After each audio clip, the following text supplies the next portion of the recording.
ధరణి portal కారణంగా రైతులు ఇబ్బందులు పడ్డారన్నారు డిప్యూటీ సీఎం భట్టి విక్రమార్క. గత ప్రభుత్వం చేసిన తప్పులతో సొంత భూమిని కూడా జనం అమ్ముకోలేకపోయారు.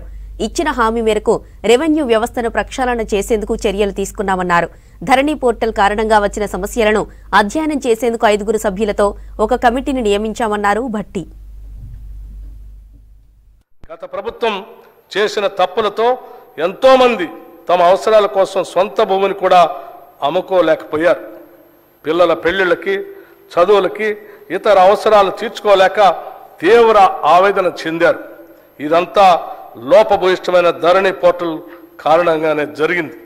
ఇప్పుడు మా ప్రభుత్వం ఏర్పడిన తర్వాత రికార్డులు పరిశీలించిన మీదట ఇది నిజమేనని తేలింది. అందుకే ఈ సమస్యను పరిష్కరించేందుకు మా ప్రభుత్వం అత్యధిక ప్రాధాన్యతనిచ్చింది. ఇచ్చిన హామీ మేరకు రెవెన్యూ వ్యవస్థను ప్రక్షాళన చేసేందుకు సత్వర చర్యలు తీసుకున్నాం. ధరణి పోర్టల్ అమలు కారణంగా వచ్చిన సమస్యలను అధ్యయనం చేయడానికి 5 సభ్యులతో ఒక కమిటీని నియమించాం. అధికారంలోకి వచ్చిన నెల రోజుల్లోనే ఇంతటి కీలకమైన నిర్ణయం తీసుకొని నిపుణుల కమిటీకి